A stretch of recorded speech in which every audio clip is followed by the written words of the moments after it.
दोस्तों, एक लड़की जिसकी उम्र की बात करें तो उम्र लगभग उसकी 24 से 25 साल होती है।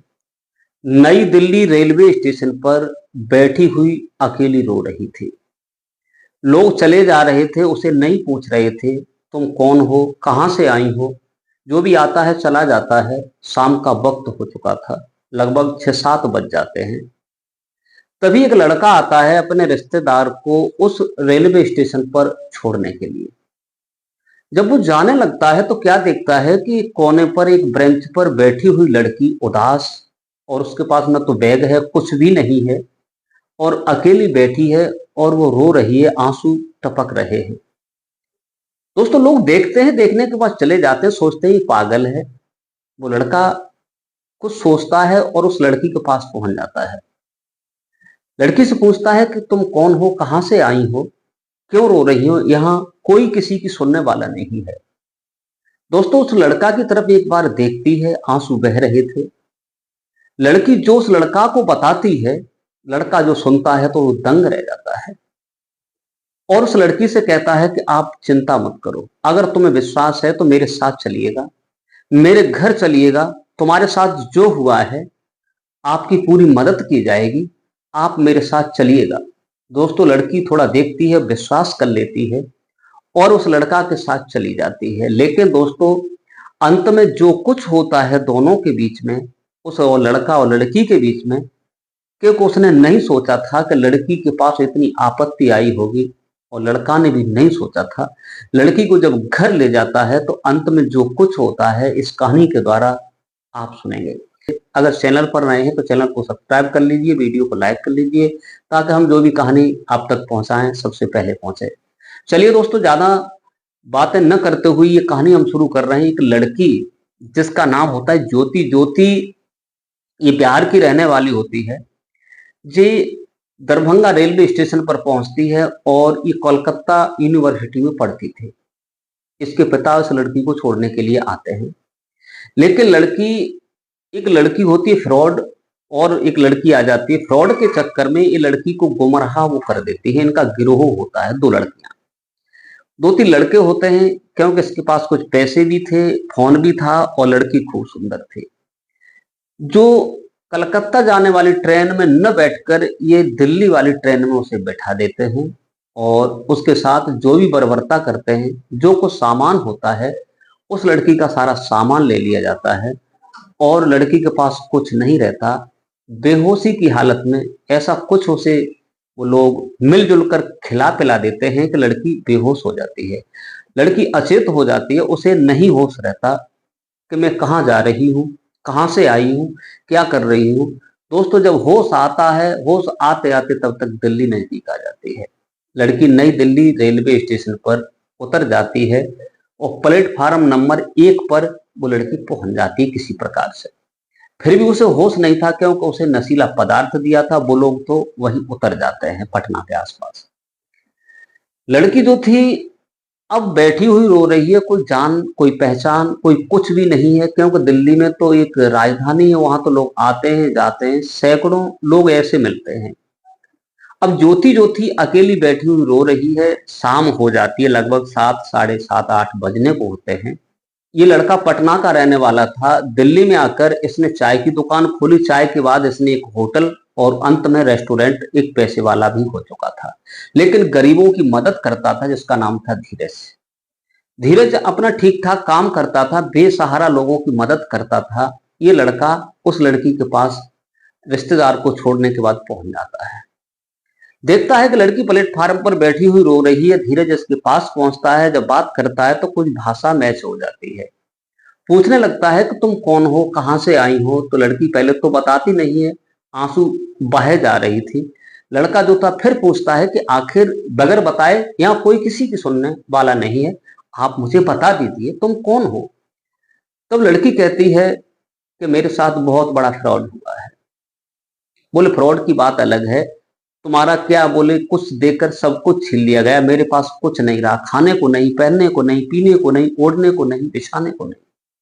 तो लड़का कहता है चलो ये बातें यहाँ होती रहेंगी, लोग इकट्ठे हो जाएंगे, अगर तुम्हें विश्वास है तो मेरे साथ चलिएगा।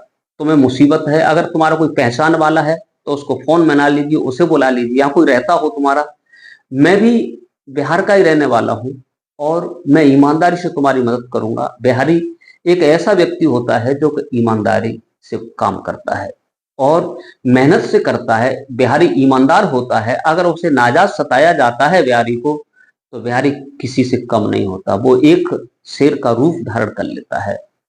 वो लड़का की बात सुनती है, वो लड़की ज्योति और धीरज के साथ उसके घर चली जाती है। दोस्तों, घर जब जाती है तो घर उसका कोई कमजोर नहीं था। उसने एक किराए पर फ्लैट ले रखा था। उसमें उसकी बूढ़ी माँ थी। वो माँ की उम्र लगभग 55 से 60 साल होती है, जो बिस्तर पर रहती थी, दवा खाती थी और जो भी था। वो लड़का पहुंचता है, माँ पूछती है कि आखिर बेटा ये बेटी कौन है? तो वो लड़का पूरी बात बता देता है कि इसका कोई नहीं था, अपने ही बिहार की रहने वाली है ये लड़की, दरभंगा की, इसका कोई नहीं है, इसे किसी ने फ्रॉड किया है, इसके साथ गलत किया है, ये लड़की बहुत परेशान है, इसे लेकर आए हैं। तो उसकी माँ कहती है बेटी इधर आओ, आशीर्वाद ले लो, तुम बच गई, चलो मेरा बेटा ऐसा नहीं है, तुम डरने की कोशिश मत करो, ये घर तुम्हारा है, सब कुछ तुम्हारा है, आप चिंता मत करो, इस घर में बनी रहो। और धीरज जो था फौरन ही बाजार जाता है। जाने के बाद कुछ उसके साइज के कपड़े लेकर आता है और उस लड़की को देता है। लड़की कपड़े पहनने से सकुचाती है और कहती है आप चिंता मत करो, आप ये कपड़े पहन लीजिए। और कभी लड़की बात करने लगती थी तो कभी अचेत हो जाती थी, क्योंकि उसे दवा का असर था। लड़की पूर्ण रूप से ठीक नहीं थी। दोस्तों, उसकी माँ ने कहा बेटा इस बेटी का इलाज करवाओ, किसी की बेटी है तो बेटी है, बेटी अच्छी है। दोस्तों, फौरन ही वो हॉस्पिटल लेके जाता है, उसे दवा दिलवाता है, क्योंकि नशीला पदार्थ उन लोगों ने दिया था। लड़की जो थी 5-6 दिन में स्वस्थ हो जाती है। इधर उसके घर वाले लड़की के होते हैं, फोन लगाते हैं, बात करते हैं और इधर उधर पूछा ताछी होती है कि ज्योति का कोई पता नहीं है, कोई अता पता नहीं है। दोस्तों, अब वक्त गुजरता रहता है, लड़की को 2-3-4 दिन हो जाते हैं, लड़की ठीक हो जाती है। एक दिन शाम को धीरज जो था माँ के लिए खाना पका रहा था, तभी वो ज्योति उठती है और कहती है कि आप हट जाओ, खाना मेरे होते हुए आप अब खाना इस घर में नहीं बनाओगे। दोस्तों, जब ये बात धीरज सुनता है तो पीछे हट जाता है। कहा आप हमारे मेहमान हैं, खाना तो मुझे ही बनाना है, तुम ऐसे क्यों कह रही हो कि मेरे होते हुए? बोले हाँ, मेरे होते हुए अब खाना तुम नहीं बनाओगे, मैं जब तक हूं जिंदा तब तक खाना तुम नहीं बनाओगे। धीरज हट जाता है और ज्योति खाना बनाती है, माँ को खाना खिलाती है, उसकी स्वस्थ हो जाती है तब। और धीरज कहता है कि नहीं, अकेले खाना तो नहीं खाना पसंद करेंगे, अगर खाना खाना है तो साथ बैठकर खाएंगे।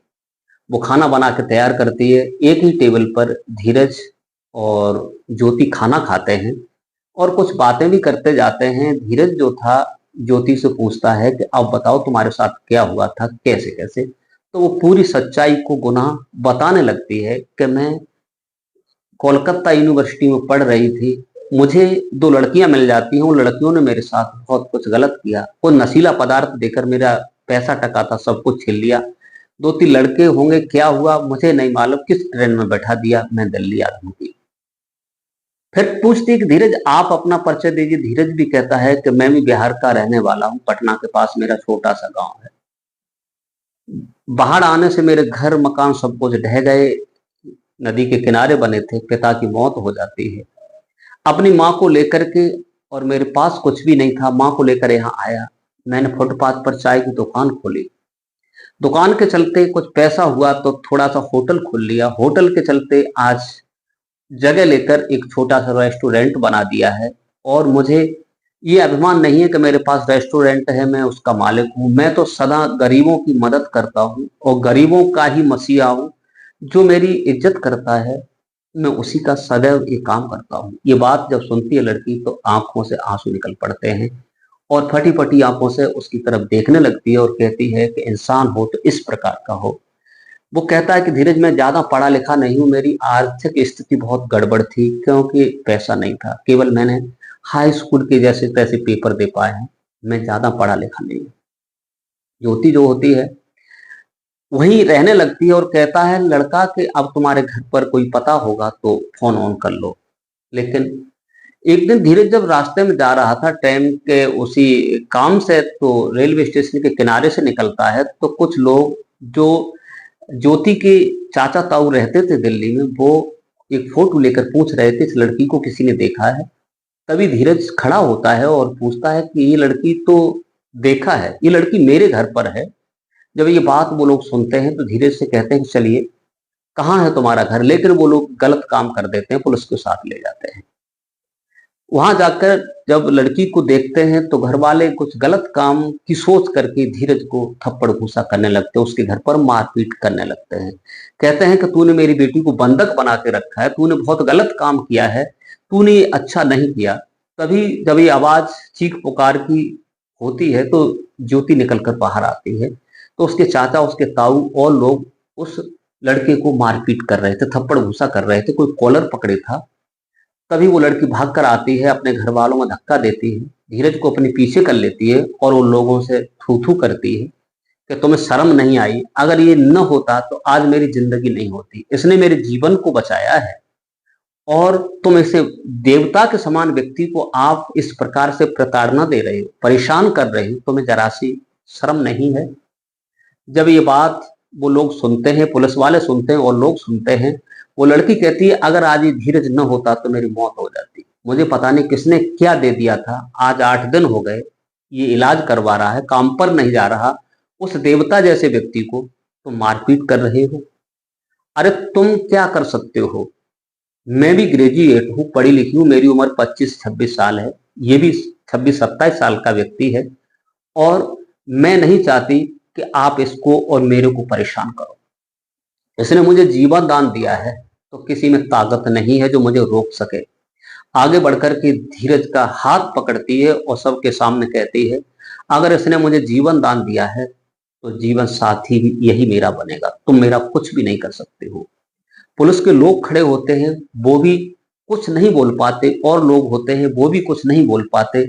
आज ज्योति अपना दृढ़ विश्वास कर लेती है, जब ये बात कहती है तो वो लोग नतमस्तक हो जाते हैं, हाथ जोड़कर उनसे क्षमा मांगते हैं और कहते हैं कि हमसे बहुत बड़ी भूल हो गई है। दोस्तों, इधर ज्योति जो होती है धीरज के साथ अपनी पहले कोर्ट मैरिज करती है, फिर रीति रिवाजी से अपने पिता को फोन करती है, पिता को पूरा सजरा बताती है। लड़का क्योंकि ग्रेजुएट नहीं था लेकिन उसका रेस्टोरेंट था, बिजनेसमैन था, लड़का भी अच्छा था, लड़की भी अच्छी थी, दोनों की शादी हो जाती है। दोनों बड़े प्यार मोहब्बत से रहने लगते हैं।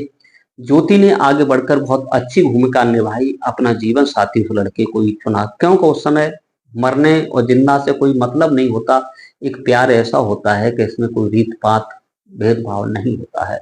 दोस्तों, कमेंट में बताइए क्या ज्योति ने शादी की और अपना कर्तव्य निभाया, सही किया या गलत किया, कमेंट में जरूर दीजिएगा।